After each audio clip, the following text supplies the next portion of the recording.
Hello friends, welcome to Brain Wise. आज अपन बात करेंगे सीटेट से संबंधित कंप्लीट जानकारी के बारे में। मतलब आपको तैयारी कैसे करनी है, क्या पढ़ना है और क्या छोड़ना है, क्योंकि आजकल स्मार्ट स्टडी का ज़माना है, तो आपको स्मार्ट तरीके से ही पढ़ना पड़ेगा। तो उसके लिए अपन ये उनके लिए जो फर्स्ट बार एग्ज़ाम दे रहे हैं या फिर किसी को नहीं भी पता है तो उनके लिए। तो इसमें आपका जो पेपर है वो 150 नंबर का पेपर आता है आपका, और आपको उसमें 150 ही क्वेश्चंस मिलते हैं और 150 ही मिनट, मतलब 2.5 घंटे में पूरा पेपर करना है आपको।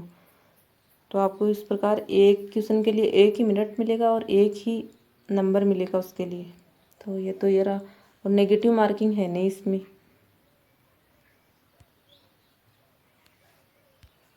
और 90 नंबर चाहिए आपको क्वालिफाइड होने के लिए, ये जनरल के लिए। और जो SC ST या फिर OBC से हैं उनके लिए 82 नंबर यानी 82 नंबर चाहिए आपको क्वालिफाइड होने के लिए। तो ये तो रहा पेपर का। अब अपन देख लेते हैं जो 3 चीज़ें, मतलब आपके पास हर हालत में होनी चाहिए। आपके पास ये 3 चीज़ें होना बहुत ज़्यादा ज़रूरी है। हर हालत में ये आपके पास ये 3 चीज़ें तो होनी ही चाहिए। अगर ये नहीं है ना आपके पास, तो फिर आपकी तैयारी की फिर कोई दिशा ही नहीं है। आप क्या तैयारी कर रहे हो, आप क्या पढ़ रहे हो, क्या नहीं पढ़ रहे हो, कोई मतलब ही नहीं है फिर उस बात का। तो इसी वजह से 60 से 70% लोग फेल हो रहे हैं। वो क्यों हो रहे हैं, वो यही वजह है उनकी, क्योंकि उनको ना तो सिलेबस का पता रहता है, ना मतलब किस प्रकार के एग्जाम में क्वेश्चंस आ रहे हैं, कहाँ से ज़्यादा आ रहे हैं, कहाँ से कम आ रहे हैं, कौन सा अपन को पढ़ना है, कौन सा छोड़ना है। तो वो इसी वजह से हो रहा है लोगों के साथ। तो आपको ऐसा नहीं करना है। तो इसके लिए आपको सबसे पहले अपने पास सिलेबस निकलवा लीजिए। ये सिलेबस है, ये मोस्ट इम्पोर्टेंट है। इसे ज़रूरी नहीं कि आप सीटेट की तैयारी कर रहे हो तभी, कोई भी अगर आप कोई भी एग्ज़ाम की तैयारी कर रहे हो ना, तो सिलेबस तो आपके पास हर हालत में होना होना ही चाहिए मतलब। तो सबसे पहले आप अपना सिलेबस निकलवा लीजिए, या तो आप प्रिंट आउट निकलवा लीजिए या फिर डाउनलोड कर लीजिए। जैसा भी आपको कंफर्टेबल रहता है पढ़ने में, उस हिसाब से आप कर सकते हैं। अगर आपको प्रिंट आउट निकलवाएंगे तो मेरे हिसाब से वो आपकी आंखों के सामने रहेगा एनी टाइम, तो वो ज़्यादा अच्छा रहेगा। या फिर आप, ये तो मेरी बात हुई, आप अपने हिसाब से आपको जो भी कंफर्टेबल रहता है आपके लिए वैसा आप कर सकते हैं। तो ये तो इस सिलेबस की बात, ये तो आप निकलवा ही लीजिए, बहुत ज़रूरी है। अब बात करते हैं अपन सेकंड पॉइंट की, प्रीवियस ईयर के पेपर की। जो ये पेपर्स होते हैं ना, ये भी उतने ही इम्पोर्टेंट हैं जितने आपका सिलेबस इम्पोर्टेंट है। क्यों है, मैं बताती हूँ आपको। अगर आपने ये मतलब पहले पेपर देख लिया आपने, तो आपको ये एक तो ये नॉलेज हो जाएगा कि हाँ ऐसे ऐसे क्वेश्चन आ रहे हैं। एक दो पेपर आपने, एक एक पेपर नहीं 2-3 पेपर आप देखिए, फिर आपको पता चलेगा कि हाँ ये क्वेश्चन है, हाँ इस टॉपिक से ज़्यादा आ रहे हैं, इससे कम आ रहे हैं, यहाँ से ज़्यादा क्वेश्चंस बन रहे हैं। तो आपको वो एक समझ हो जाए, एग्ज़ाम की समझ हो जाएगी आपको। तो ये आपके लिए बहुत ही ज़्यादा इम्पोर्टेंट है। तो ये जो प्रीवियस ईयर के जो पेपर्स हैं ना, सारे के सारे सोल्व कर दीजिए जितने भी। सबसे पहले एक काम कीजिए, जो ऑनलाइन मोड में, जो CBT मोड में लास्ट 1 ईयर में 21 में जो पेपर हुए थे ना, वो पहले वो सोल्व कर लीजिए आप सारे के सारे। उनसे मतलब 1 साल वाले अगर आपने वो कर लिए ना, तो भी आपके लिए बहुत ज़्यादा फ़ायदेमंद है। फिर उसके बाद मतलब आपको टाइम रहता है या फिर आप और करना चाहते हैं तो और फिर उनसे पहले जो ऑफलाइन मोड में एग्ज़ाम हुआ करती थी, वो पेपर आप सोल्व कर दीजिए। तो वो सारे पेपर आप सोल्व कर दीजिए। तो पेपर ये आपके, क्योंकि जो सीटेट की एग्ज़ाम है ना, इसमें तो बहुत से क्वेश्चन आपको ऐसे मिल जाएंगे कि हर एग्ज़ाम में रिपीट हो जाते हैं। बस थोड़ी सी जो लैंग्वेज है वो इधर उधर हो जाती है, और सेम के सेम ऐसे के ऐसे क्वेश्चन रिपीट हो रहे हैं। आपको ये कैसे पता चलेगा, आप ये पेपर देखोगे ना तब आपको पता चलेगा कि हाँ ये क्वेश्चन तो लास्ट एग्ज़ाम हुई थी उसमें भी आया था, इसमें भी है। बस थोड़ा बहुत मतलब इधर उधर हो जाता है, लैंग्वेज में होता है, और बाकी तो सेम ही रहता है वो। तो आपको ये हर हालत में करनी है पेपर। 2 बात हो गई। अब जो तीसरी बात है मोस्ट इम्पोर्टेंट, वो है बुक्स। बुक्स का मतलब ये नहीं कि आप कल जाओ बाज़ार से बुक्स उठा ले आओ, ये मतलब नहीं है। आपको दुनिया भर की बुक एक भी नहीं लानी है आपको। आपके पास जो बेसिक बुक है NCERT की, वो होनी चाहिए। वो मतलब आप किस हिसाब, मतलब कौन सी तैयारी कर रहे हो आप, कौन से लेवल की। मतलब अगर आप पेपर फर्स्ट की तैयारी कर रहे हो तो आपके पास मतलब कि प्राइमरी लेवल की 1st to 5th, तब आपके पास 3rd to 5th की जो NCERT की बुक्स है ना, वो होनी चाहिए आपके। वो पढ़ लोगे ना, सफिशियंट है, कुछ भी नहीं पढ़ना। कोई भी बाज़ार से एक भी बुक नहीं लानी है आपको, तो आपका हो जाएगा, आराम से हो जाएगा। तो ये रही बुक्स की बात। इस बाज़ार से तो आपको ख़रीदनी है ही नहीं, एक भी सी टेट का एग्ज़ाम के लिए तो एक भी नहीं ख़रीदनी है, आराम से क्लियर हो जाएगा। आप ऐसे भी क्लियर कर सकते हैं, ये 100% क्लियर कर सकते हैं आप ये। तो आप वो बुक्स पढ़ सकते हैं। अगर आप जूनियर लेवल की तैयारी मतलब पेपर सेकंड की तैयारी कर रहे हो ना आप, तो आप जो 6 to 8 की बुक है ना वो पढ़ लीजिए, सफिशेंट है, उसके आगे कुछ नहीं पढ़ना आपको। तो आपके लिए आराम से हो जाएगा, आपको क्लियर, कोई आपको दिक्कत ही नहीं है इसमें। अब अपन बात कर लेते हैं पैटर्न, एग्ज़ाम पैटर्न। अब अपन बात कर लेते हैं पैटर्न की। तो जो ये आपका पेपर है वो 150 नंबर का होता है और उसमें 150 ही क्वेश्चंस आते हैं और आपको 150 ही मिनट मिलते हैं हल करने के लिए। तो इस प्रकार आपको 2.5 घंटे में पूरा पेपर करना है और नेगेटिव मार्किंग इसमें है नहीं, तो आप सारे के सारे क्वेश्चंस कर सकते हैं आराम से, कोई दिक्कत नहीं है। और 90 नंबर है वो आपको क्वालिफाइड होने के लिए चाहिए।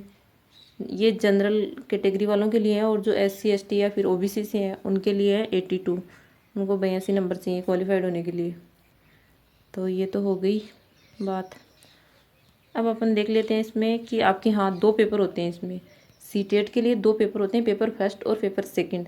पेपर फर्स्ट उनके लिए जो फर्स्ट टू फिफ्थ है उनके मतलब प्राइमरी लेवल पे होता है ये, और जो पेपर सेकंड है वो होता है जूनियर लेवल पे, यानी 6 to 8 के लिए। तो ये तो हो गया फर्स्ट टू फिफ्थ के लिए। तो इसमें आपके 5 सेक्शन हैं, 5 सेक्शन आते हैं इसमें। फर्स्ट आता है वो तो आता है CDP, और जो पाँचों के पाँच जो है ना वो पूरे सब 30-30 नंबर के हैं, क्योंकि ये 150 नंबर का है तो 30-30 नंबर के हो गए पूरे। मतलब एक क्वेश्चन है वो एक ही नंबर का होता है, तो इस प्रकार 150 नंबर हो जाएंगे आराम से। तो फर्स्ट है वो CDP है, चाइल्ड डेवलपमेंट एंड पेडागोजी, बाल विकास एंड शिक्षा शास्त्र। तो इसमें 30 नंबर का आता है ये, तो 15 पेडागोजी और 15 बाल विकास के हो गए नंबर। और इसी प्रकार सेकंड जो सेक्शन है वो लैंग्वेज, सेकंड और जो थर्ड 2 लैंग्वेज आती हैं इसमें, फर्स्ट एंड सेकंड। तो आपको 2 लैंग्वेज चुननी है, मतलब अगर आपने फर्स्ट हिंदी चुन ली तो सेकंड आपको इंग्लिश चुन सकते हैं, या फिर और भी कोई भी जो भी भाषा आपको आती है वो चुन सकते हैं। लेकिन ये नहीं होना चाहिए कि दोनों सेम हो जाएं। आपको इसमें 20 भाषाओं के ऑप्शन मिलेंगे, तो जो भी 2 अच्छी भाषा आती है आपको वो कोई भी 2 ले सकते हैं। बस इतना ध्यान रखना कि दोनों सेम नहीं होनी चाहिए, बाकी आप अपने हिसाब से कोई भी ले सकते हैं। तो ये भी हो गया इसमें। ये इसमें भी 15 नंबर का पेडागोजी है और 15 नंबर का इसमें जो पैसेज वगैरह पैसेज आता है वो हो गया, मतलब एक 7 नंबर का आता है, एक 8 नंबर का आता है। तो हो गया इस प्रकार। तो ये हो गया। फिर आता है मैथ्स। तो मैथ्स में इसमें 15 का पेडागोजी और 15 का आता है इसमें न्यूमेरिकल आते हैं इसमें। तो ये हो गया। फिर EVS पर्यावरण अध्ययन, पर्यावरण अध्ययन में भी सेम वही है, 15 का पेडागोजी है और 15 का पर्यावरण अध्ययन। तो आपको जो 15 तो आप पेडागोजी पढ़ सकते हैं और 15 के लिए आप जो NCERT की बुक्स हैं वो पढ़ लीजिए, तो आराम से हो जाएगा। जो 3rd to 5th के लिए 3rd to 5th है वो पढ़ लीजिए, उतनी पढ़ लेके सफिशिएंट है। तो ये तो हो गया पेपर 1। तो इस प्रकार सारे 150 नंबर हो गए इसमें। तो 150 में से आपको 75 नंबर है ना वो तो हो जाएंगे, 75 नंबर है वो तो पेडागोजी के हो जाएंगे, मतलब 15 15 15 15 15, तो 75 नंबर हो गए ना इसमें। तो 75 इस प्रकार अगर आपने CDP प्लस पेडागोजी पढ़ ली ना तो आपके 90 नंबर तो ऐसे ही बन जाएंगे, कोई दिक्कत ही नहीं है, आराम से बन जाएंगे, तो कोई दिक्कत नहीं है आपके। तो इस प्रकार आराम से आप क्रैक कर सकते हैं CTET। अब अपन बात कर लेते हैं पेपर सेकंड की। सेम वही, मतलब उसमें 5 सेक्शन है, इसमें 4 ही सेक्शन है।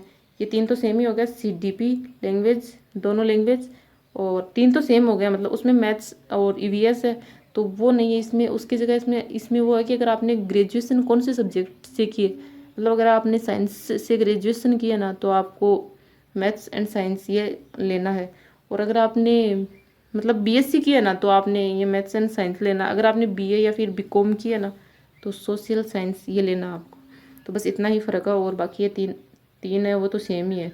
तो जो ये चाइल्ड डेवलपमेंट पेडागोजी वाला पार्ट है वो जैसा फर्स्ट पेपर में आता है ना वैसे 15 नंबर 15 का आता है, 15 का पेडागोजी और 15 का बाल विकास, सेम यही लैंग्वेज 15 फिर दोनों लैंग्वेज हो गई। फिर इसमें है ना, इसमें पेडागोजी का पार्ट कम आता है इसमें, मतलब 30 नंबर की मैथ होगी, 30 नंबर की आपकी हो गई साइंस हो गई, तो इसमें 30 नंबर की हो गई ना दोनों 30-30 की। तो इसके अंदर फिर 20 नंबर का ना वो तो आ जाता है मतलब कि न्यूमेरिकल वगैरह का पार्ट, और जो 10 नंबर बचते हैं ना, फिर 10 नंबर की ही पेडागोजी आती है। तो इस प्रकार से इसमें टोटल आती है सेम यही साइंस का है, मतलब 20 नंबर की तो आपकी एनसीईआरटी आ जाएगी, और जो 10 नंबर की है ना वो पेडागोजी आएगी। तो इस प्रकार इसमें 40 नंबर के ही 40 और प्लस 20, तो इसमें 20 ही नंबर की आपकी पेडागोजी आती है। तो ये हो गया इस पर सेम, यही इसका सोशल साइंस का है। 40 नंबर के आपका एनसीईआरटी और 20 नंबर के वो पेडागोजी। बस इतना ही फ़र्क है और कुछ नहीं है इसमें। तो आप ये आराम से कर सकते हैं, कोई दिक्कत ही नहीं है, आराम से तैयारी कर सकते हैं, क्लियर कर सकते हैं आपसे आराम से, क्योंकि आपके 90 नंबर तो ऐसे के ऐसे आ रहे हैं। अगर आपने सीडीपी एक तो ये अच्छे से तैयार कर लिया आपने, फिर आपने जो पेडागोजी वो तैयार कर ली ना आपने, तो फिर आपके कोई दिक्कत नहीं है, कोई आपको रोक ही नहीं सकता। क्योंकि जो इनमें 15-15 नंबर की पेडागोजी होती है, इसमें 20 नंबर की है, तो ये इसमें जो होती है ना पेडागोजी, वो पेडागोजी तो लगभग समान, थोड़ा बहुत फ़र्क रहता है इसमें। तो आप ये 90 नंबर तो आपके ऐसे ही हो जाएंगे, तो कोई दिक्कत है ही नहीं है आपको। तो आप इसको आराम से कर सकते हैं क्लियर। तो आपको इसके लिए क्या करना होगा, प्रीवियस ईयर के जो पेपर है वो हल कर लीजिए आप, प्लस एनसीईआरटी पढ़ लीजिए, फिर आपका काम हो गया समझो। कोई दिक्कत नहीं है आपको, कोई कोचिंग करने की ज़रूरत ही नहीं है आपको, कोई आपको बुक्स खरीदने की ज़रूरत है, कोई ज़रूरत नहीं है आपको। आप आराम से ऐसे भी कर सकते हैं। बस आपके मन, मतलब आप पढ़ रहे हो पूरा मन से पढ़ रहे हो, ऐसा नहीं कि हाँ मेरे एग्ज़ाम है मैं पढ़ रहा हूँ, ऐसा कुछ नहीं। मन से पढ़िए आप, आराम से हो जाएगा आपका। तो ये रहा पेपर 2 की बात। तो अब जो, हाँ अभी तो आपके पास टाइम है, तो आप, मुझे नहीं लगता कि आपको छोड़ना चाहिए। फिर भी अगर आपको, हाँ आप इनको छोड़ के भी आराम से क्लियर कर सकते हैं। फिर भी अगर आप किसी को रहता है कि हाँ मुझे कुछ छोड़ना हो, तो मैं कौन सा पार्ट क्या छोड़ूँ मैं, तो आप जो ये एनसीएफ वाला ये छोड़ सकते हैं, क्योंकि 110 पेज का आई थिंक, हाँ तो ये छोड़ सकते हैं। प्लस आप ग्रामर भी छोड़ सकते हैं। ग्रामर का मतलब, व्याकरण का मतलब ये नहीं कि आपकी शुरू से पूरी व्याकरण आप पढ़ने लग जाओगी, क्योंकि इसमें व्याकरण कुछ ज़्यादा खास नहीं आता। आप इतनी व्याकरण तो आप, इतनी आपने क्लास पढ़ ली, ग्रेजुएशन कर लिया, फिर 12th कर ली, तो आपको इतना तो नॉलेज है ही ना, इतनी नॉर्मल तो आपको आती है ना। तो थोड़ा बहुत संधि समास वगैरह आप देख सकते हैं, बाकी कोई ज़्यादा ऐसे डीप में जाने की ज़रूरत नहीं है, आपको नहीं पढ़ना है। हाँ अगर आप जो जो बोल रहे हैं कि मुझे छोड़ना क्या है, उनके लिए है ये। वैसे तो आप, मतलब आप पैसेज पढ़ोगे ना, अगर आपने वो पैसेज पढ़ लिए ना, तो आपको उसमें, ये भी उसी पे निर्भर है, मतलब आप प्रीवियस ईयर के जो पेपर सोल्व करोगे ना आप, तो आपको अपने आप आइडिया लग जाएगा कि कैसे क्वेश्चन आ रहे हैं। पैसेज में भी कैसे उसमें क्वेश्चन आते हैं, मतलब पूछते हैं ऐसे, तो किस हिसाब के आ रहे हैं, कैसे आ रहे हैं, तो उससे आपको बहुत ज़्यादा मतलब आइडिया लग जाएगा इस एग्ज़ाम के बारे में। तो आप वो तो ज़रूर आप सोल्व कीजिए पेपर। तो जो मतलब मेरा मतलब ये है कि आपको ग्राम जो व्याकरण है वो पूरा नहीं पढ़ना आपको, नॉर्मल ऐसे देख सकते हैं, संधि समास वगैरह थोड़ा बहुत ऐसे, मतलब आप देख सकते हैं, वैसे डीप में वैसे कुछ नहीं पढ़ना आपको। तो अगर जो छोड़ना चाह रहे हैं ना उनके लिए है ये, तो आप ये दो चीज़ छोड़ सकते हैं, इनको छोड़ कर आराम से आप सीटेट है वो क्वालिफाइड कर सकते हैं। तो इसके लिए जो मैं आपको एक बार और बता दूं अंत में, तो आपको एक तो पढ़ना है आपको प्रीवियस ईयर के जो क्वेश्चंस है ना वो आप सोल्व कर दीजिए, प्लस एनसीईआरटी ये पढ़ लीजिए। फिर मेन पहले अपना सिलेबस निकलवा लीजिए, अभी निकलवा लीजिए, क्योंकि सिलेबस तो होना मतलब बहुत ज़रूरी है। तो आप अपना सिलेबस निकलवा लीजिए। सिलेबस निकलवा के फिर आप अपने प्रीवियस ईयर के जो क्वेश्चन है ना उनको सोल्व करने लग जाइए। पहले आप जो लास्ट 21 में हुए थे ना 2021 में, वो सोल्व कर लीजिए पहले। फिर वो हो जाए ना, तो उसके बाद फिर जो लास्ट में ऑफलाइन मोड में हुई वो भी आप वो भी करोगे ना आप, तो आप ही के लिए फ़ायदेमंद है। फिर आप वो कीजिए, मतलब 15 तक तो आप कर ही लीजिए, फिर वो 15 तक वो कर लीजिए। फिर उसके बाद ऐसे ही आपकी तैयारी तो मतलब कि ऐसे ही हो जाएगी आपकी तैयारी। तो फिर आपको एनसीईआरटी की जो बुक्स है ना वो पढ़ लीजिए, मतलब जिस पेपर की आप तैयारी कर रहे हो उस हिसाब से। अगर आप प्राइमरी लेवल की कर रहे हो ना, तो आप 3rd to 5th है वो पढ़ लीजिए, और अगर आप जूनियर लेवल की कर रहे हो, मतलब पेपर 2 की कर रहे हो, तो फिर आप 6th to 8th की जो एनसीईआरटी की बुक्स है ना वो पढ़ लीजिए, सफिशिएंट है। उसके आगे ना तो आपको कोई गाइड के चक्कर में जाना है, ना कोई और कुछ भी नहीं करना, बस इतना ही पढ़ना आपको। बस मैंने आपको जो बताया वो फॉलो कर लीजिए आप, आपकी सीटेट की एग्ज़ाम के लिए सफिशिएंट है, इससे आगे और कुछ नहीं आने वाला इसमें, और आपकी एग्ज़ाम आराम से क्लियर हो जाएगी। तो फिर आज के लिए इतना ही।